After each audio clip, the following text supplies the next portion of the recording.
नमस्कार, बहुत स्वागत है आप सभी का। आप देख रहे हैं एबीपी गंगा। मैं हूं आपके साथ जया मिश्रा। बुलेटिन की शुरुआत बड़ी खबर के साथ करेंगे। झांसी से आपको बड़ी जानकारी दें। गैंगस्टर एक्ट के आरोपी के अवैध निर्माण पर बुलडोजर। झांसी विकास प्राधिकरण ने माफिया कादिर खान का अवैध निर्माण तोड़ा है। देखिए तस्वीरें आपको दिखा रहे हैं। बिना नक्शा पास कराए बिना नक्शा पास कराए ये कॉलोनी बनाई जा रही थी, जिसके बाद ये कार्रवाई हुई है और जमीन पर कब्जा करने वालों पर लगातार एक्शन हो रहा है। देखिए किस तरीके से कार्रवाई की गई है। अवैध निर्माण को तोड़ा गया है। बुलडोजर लेकर वहां पर टीम पहुंची और उसके बाद इस अवैध निर्माण को गिराया गया है। बताया जा रहा है कि बिना नक्शा पास कराए ये कॉलोनी बनाई जा रही थी, जिसके बाद ये कार्रवाई हुई है। गैंगस्टर एक्ट के तहत कार्रवाई की गई है। झांसी की ये तस्वीरें आप देख रहे हैं। हालांकि उत्तर प्रदेश में इस तरीके की तस्वीरें बहुत आम हो चुकी हैं, क्योंकि जो भी अवैध निर्माण है उन सभी को ध्वस्त किया जा रहा है। और इसी कड़ी में आप झांसी की ये तस्वीरें देख रहे हैं। गैंगस्टर एक्ट के तहत आरोपी के अवैध निर्माण पर बुलडोजर चला है, पीला पंजा चला है। झांसी विकास प्राधिकरण ने माफिया कादिर खान का अवैध निर्माण तोड़ा है और बिना नक्शा पास कराए ये कॉलोनी तैयार की जा रही थी, जिसकी जानकारी टीम को मिली, विकास प्राधिकरण को मिली। और अब देखिए विकास प्राधिकरण ने कार्रवाई शुरू कर दी है। अवैध निर्माण को गिराया गया। बाउंड्री वॉल देखिए किस तरीके से धराशायी हो गया और वहां पर विकास प्राधिकरण की टीम अपनी पूरी तैयारी के साथ पहुंची। एक्सक्लूसिव तस्वीरें आप देख पा रहे हैं अपनी टीवी स्क्रीन पर। झांसी की ये तस्वीरें हैं। बाबा का बुलडोजर चला है माफिया कादिर खान के अवैध निर्माण पर। और गैंगस्टर एक्ट का ये आरोपी है कादिर खान, जिस पर कार्रवाई की गई है। गैंगस्टर एक्ट इस पर लगा हुआ है। इस तहत ये बेहद अहम कार्रवाई झांसी में की गई।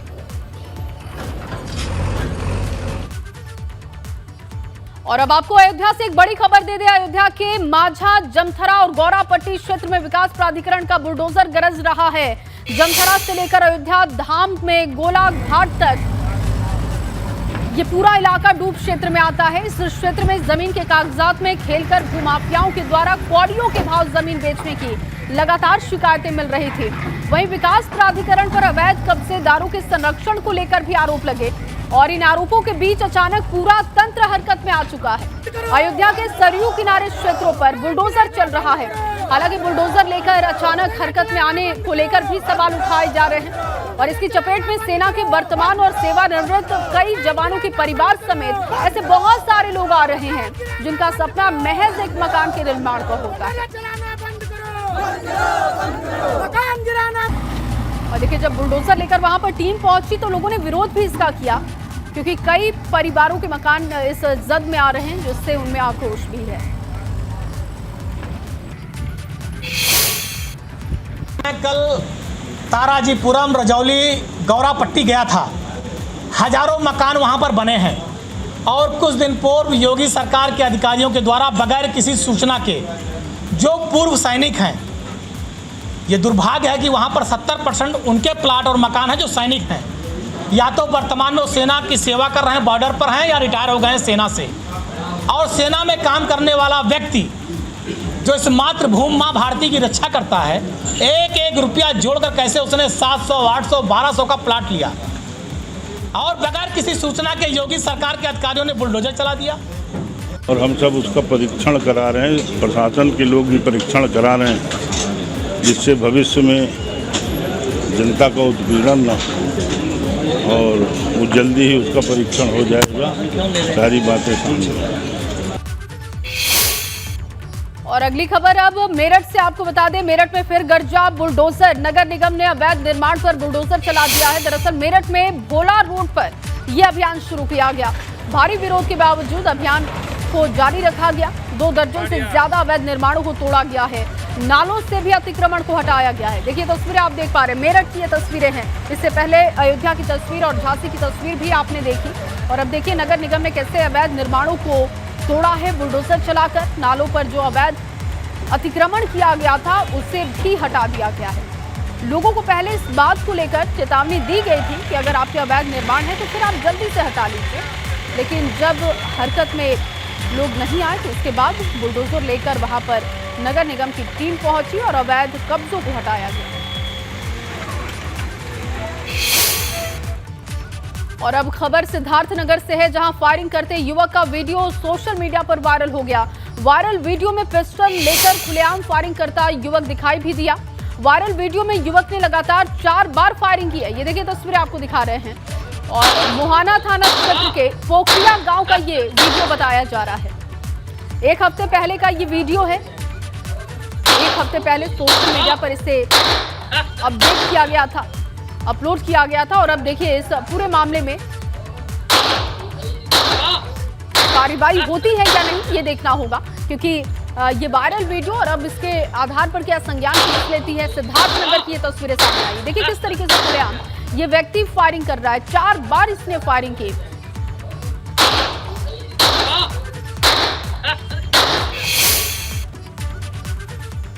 और इधर गाजियाबाद के विजयनगर थाना क्षेत्र के गौशाला फाटक अंडरपास के पास ट्रैफिक पुलिसकर्मी और युवकों के बीच में पिटाई का वीडियो वायरल हो रहा है। और बीच सड़क पर दोनों ने जमकर एक दूसरे को लात घूंस से मारा। इस दौरान काफी देर तक दोनों के बीच मारपीट होती रही और इस बीच सिविल पुलिस के सिपाही ने बीच बचाव किया। देखिए यहाँ पर सिविल पुलिस के सिपाही बताए जा रहे हैं जो बीच बचाव कर रहे हैं।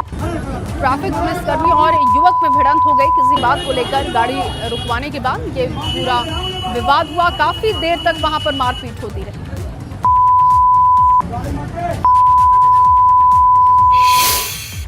अगली खबर बिजनौर से है, जहां पुलिस और किसानों के बीच में झड़प हो गई। थाना कोतवाली शहर बिजनौर के नुमाइश चौक का ये मामला बताया जा रहा है। भारतीय किसान यूनियन और राजनीतिक संगठन के कार्यकर्ताओं को पुलिस ने कलेक्ट्रेट जाने से रोका तो किसानों से झड़प हो गई। बैरिकेडिंग लगाकर किसानों को पुलिस ने रोकने की कोशिश की। भाकियों और राजनीतिक संगठन कई मांगों को लेकर धरना प्रदर्शन करने जा रहे थे और उसी वक्त देखिए इस तरीके की झड़प की तस्वीरें देखने को मिली है। क्योंकि पुलिस की टीमें इन्हें रोक रही थी प्रदर्शन करने से, और प्रदर्शन करने से रोकने पर किसान भिड़ गए।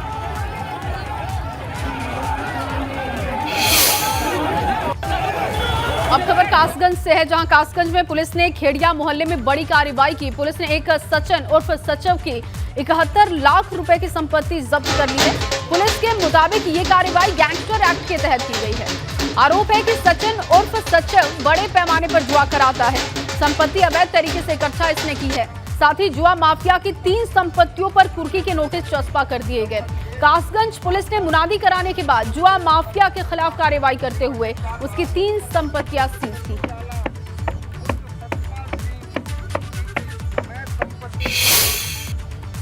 अगली खबर अब बरेली से है, जहां बरेली पुलिस ने पूर्व प्रधान छत्रपाल की 1.5 करोड़ से ज्यादा की संपत्ति जब्त की है। अफीम तस्करी के आरोप में पूर्व प्रधान छत्रपाल को जेल भेजा गया है।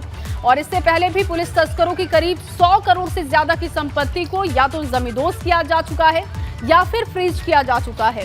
अलीगंज गांव में पुलिस भारी बल के साथ पहुंची और आलीशान कोठी, जमीन, गाड़ी समेत 1.64 करोड़ की संपत्ति को फ्रीज किया गया है। अगली खबर कुशीनगर से आपको बता दें, जहां 2 दिनों से लगातार हो रही बारिश के बाद कुशीनगर में नारायणी नदी का जलस्तर तेजी से बढ़ा है। वाल्मीकि नगर बैराज से 26,07,000 क्यूसेक पानी डिस्चार्ज होने के बाद नारायणी नदी उफान पर आ गई है। नारायणी नदी के दियारा में बसे गांव बसंतपुर, मरीछवा गांव में तो बाढ़ का पानी घुसने भी लगा है। इसके साथ ही नारायणी नदी के किनारे बसे दर्जनों गांव में कटान का खतरा बढ़ने लगा है। हालांकि नारायणी नदी अभी खतरे के निशान के नीचे है, लेकिन अगर बारिश का दौर इसी तरीके से जारी रहा तो इन इलाकों में नारायणी नदी का कहर देखने को मिल सकता है। देखिए तस्वीरें आपको दिखा रहे, 2 तस्वीरें आपकी टीवी स्क्रीन पर है। उफान पर नारायणी नदी है, कई गांवों में बाढ़ का खतरा बढ़ते जा रहा है। और अगली खबर बाराबंकी से, यहां पर सरयू नदी ने खतरे के निशान को पार कर लिया है और अब खतरे के निशान से 2 सेंटीमीटर ऊपर सरयू नदी है। इसके चलते तराई वासियों के लिए मुश्किल का समय है। लोगों में दहशत का माहौल है। इतना ही नहीं, गोंडा और बहराइच से सटे होने की वजह से प्रशासन अब अलर्ट पर हो चुका है और खतरे के निशान से ऊपर है सरयू।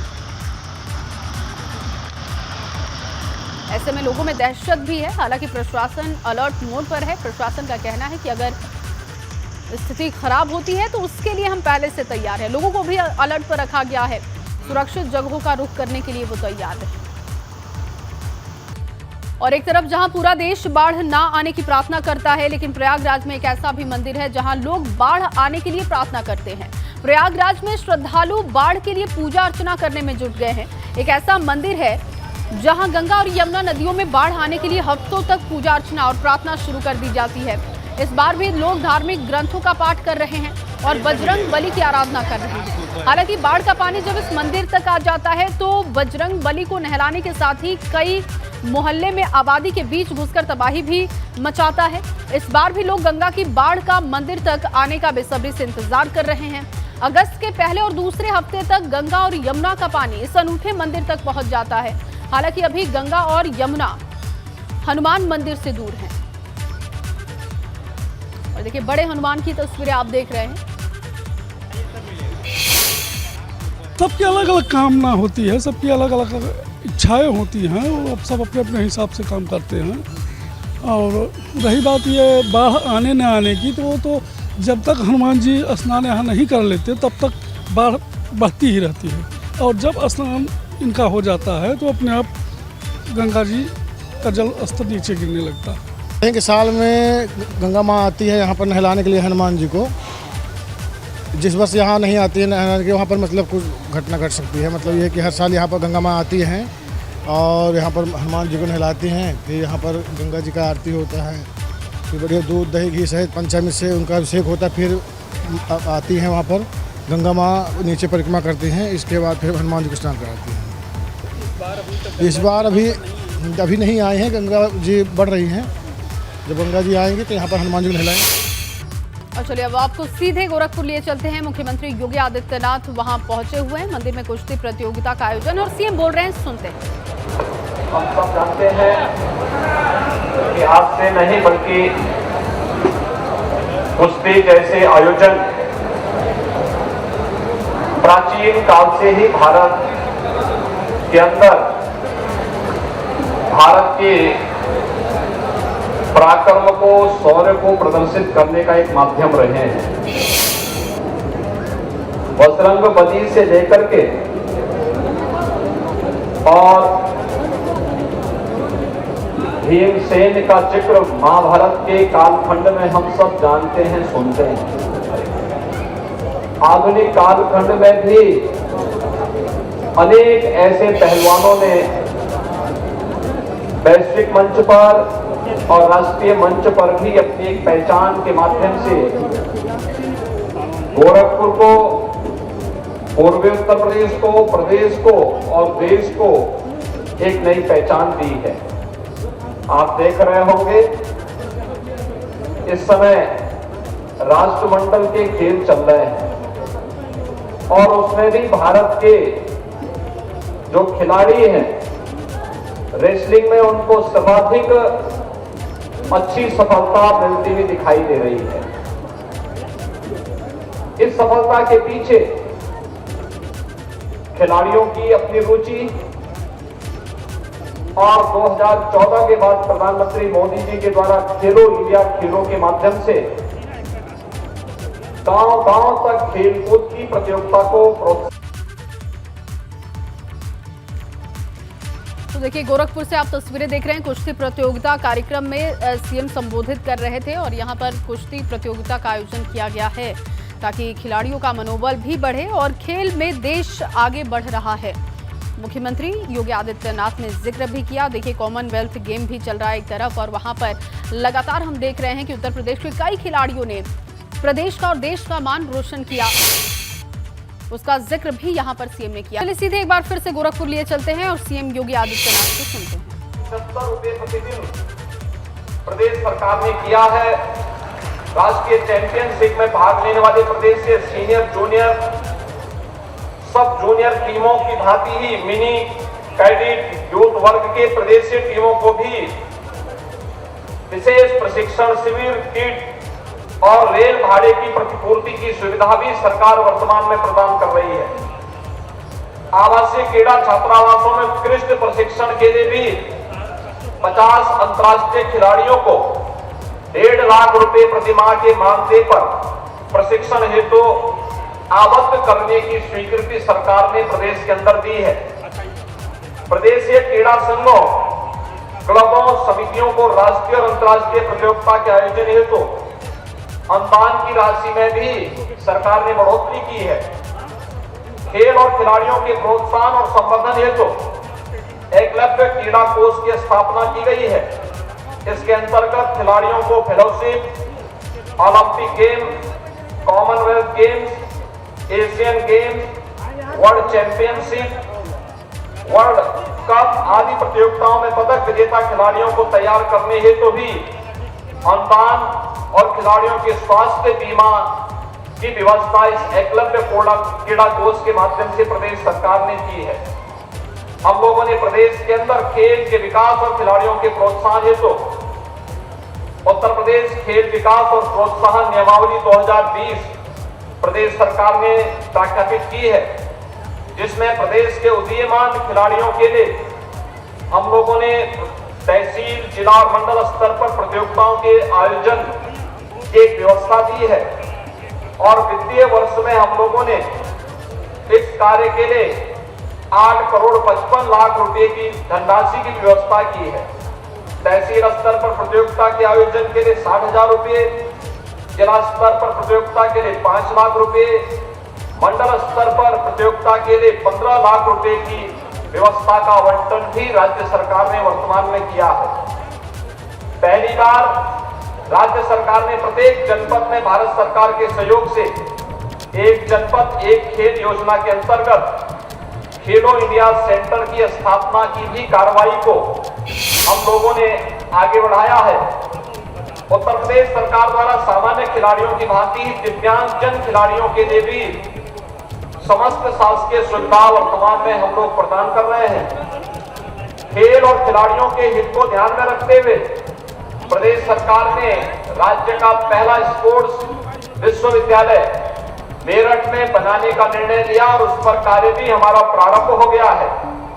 अंतर्राष्ट्रीय खेलों, ओलंपिक गेम्स में, कॉमनवेल्थ गेम्स, विश्व कप, विश्व चैंपियनशिप, एशियन गेम्स में प्रदेश के पदक विजेता खिलाड़ियों को सीधे राजपत्रित पदों पर नियुक्ति प्रदान करने की नियमावली भी हम लोगों ने प्रदेश में अपनी स्वीकृति प्रदान कर दी है और साथ ही अंतर्राष्ट्रीय प्रतियोगिता में Olympic games, Commonwealth games, Asian games, विश्व कप और सेफ गेम्स में भी उत्तर प्रदेश के पदक विजेता खिलाड़ियों के लिए प्रोत्साहन हेतु पुरस्कार की व्यवस्था भी राज्य सरकार ने की है। स्वर्ण पदक ओलंपिक में स्वर्ण पदक पर 6 करोड़ रुपए, रजत पदक पर 4 करोड़ रुपए, कांस्य पदक पर 2 करोड़ रुपए एकल वर्ग में प्रदेश सरकार वर्तमान में प्रदान कर रही है। ओलंपिक गेम्स टीम गेम में स्वर्ण पदक पर 3 करोड़, रजत पदक पर 2 करोड़, कांस्य पदक पर 1 करोड़ रुपए का पुरस्कार भी हम लोग वर्तमान में दे रहे हैं। स्वर्ण पदक पर 3, एशियन गेम में स्वर्ण पदक पर 3 करोड़, रजत पदक पर 1.5 करोड़ और कांस्य पदक पर 75 लाख रुपए पुरस्कार की राशि भी हम लोग वर्तमान में उपलब्ध करा रहे हैं। कॉमनवेल्थ गेम्स में स्वर्ण पदक पर 1.5 करोड़, रजत पदक पर 75 लाख, कांस्य पदक पर 50 लाख की व्यवस्था भी राज्य सरकार दे रही है और विश्व कप प्रतियोगिता में भी स्वर्ण पदक पर 1.5 करोड़, रजत पदक पर 75 लाख, कांस्य पदक पर 50 लाख रुपए का पुरस्कार। सेफ गेम्स में एकल वर्ग में स्वर्ण पदक पर 6 लाख, रजत पदक पर 4 लाख, कांस्य पदक पर 2 लाख रुपए और टीम गेम्स में स्वर्ण पदक पर 2 लाख, रजत पदक पर 1 लाख और कांस्य पदक पर 50,000 रुपए की व्यवस्था हम लोगों ने वर्तमान में प्रदेश के सभी उदीयमान खिलाड़ियों को हम लोग वर्तमान में प्रदान कर रहे हैं।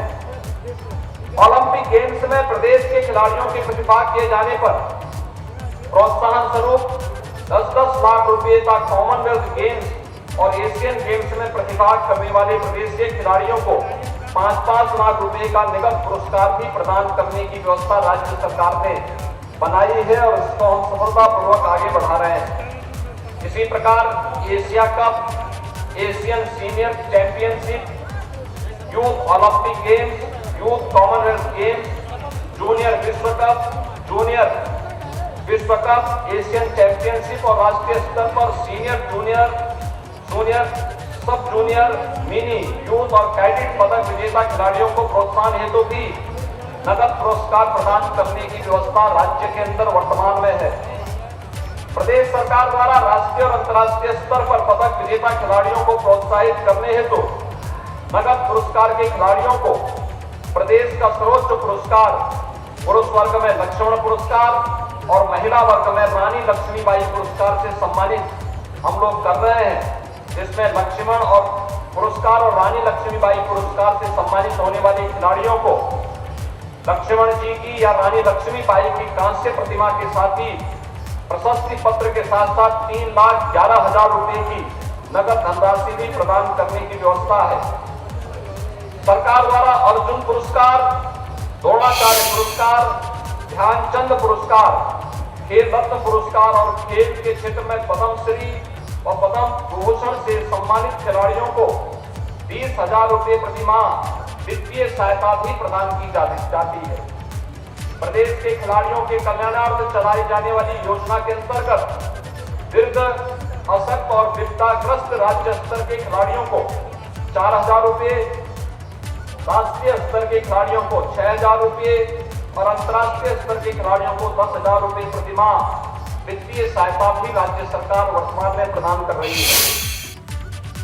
तो इस कुश्ती प्रतियोगिता में कैसे खिलाड़ियों को सम्मानित किया जाएगा, आर्थिक तौर पर कैसे उन्हें मजबूत किया जाएगा, जिसका जिक्र यहां पर सीएम कर रहे थे।